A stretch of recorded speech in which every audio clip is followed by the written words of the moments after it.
Sempre me disseram que estudar era o caminho para tudo. Se te esforçares, vais longe, repetiam meus pais. E eu acreditei.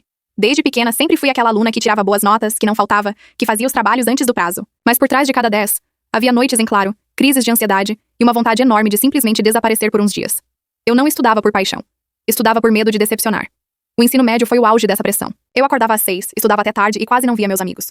Quando não tirava a nota máxima, me sentia um fracasso. Meus pais nunca foram duros, mas aquele orgulho no olhar deles quando eu recebia um diploma ou um prêmio era viciante. Eu queria continuar vendo aquilo, mesmo que isso custasse minha paz.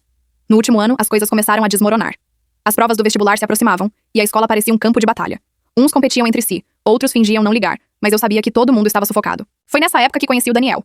Ele era o oposto de mim, bagunçado, distraído e com uma calma irritante. Sentava no fundo da sala, desenhava nos cadernos e parecia não se importar com nada.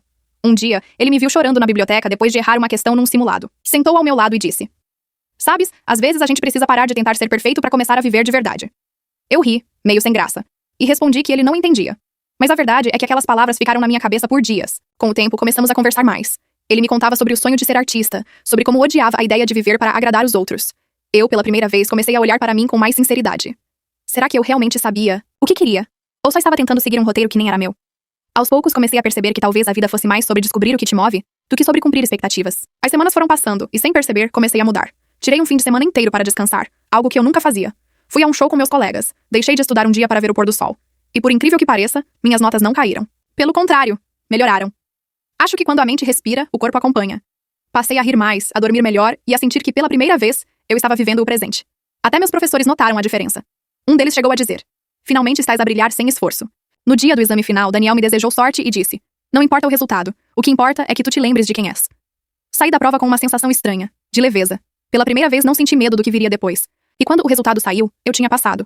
Mas a parte mais curiosa foi que, no mesmo dia, descobri que Daniel tinha desistido de prestar o exame. Quis brigar com ele, mas ele apenas sorriu e disse: "Agora posso seguir o meu caminho também." Nos meses seguintes, continuamos amigos, mesmo com a rotina nova. Eu fui para a universidade, ele começou a vender suas ilustrações online.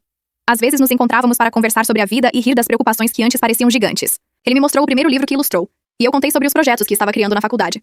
Falávamos sobre sonhos, medos e sobre como a vida adulta parecia um grande teste sem correção. Hoje, olhando para trás, vejo que o maior aprendizado da escola não veio dos livros, e sim das pessoas. Aprendi que ninguém é uma média final, que errar faz parte e que ninguém devia se medir pelo sucesso dos outros. Entendi também que crescer não é tirar 10 em tudo, é encontrar um equilíbrio entre tentar e respirar. Ainda tenho aquele velho caderno cheio de anotações, e no final dele, um bilhete que o Daniel me deixou antes da formatura. As tuas notas podem mostrar o que sabes, mas é o teu coração que mostra quem és. Sempre que eu leio, lembro que estudar é importante, mas viver de verdade é essencial. E que no fim, o que fica não são os números, mas as histórias que escrevemos entre as provas e os dias comuns. Porque no fundo, ninguém é nota. Somos pessoas tentando aprender a existir do melhor jeito possível.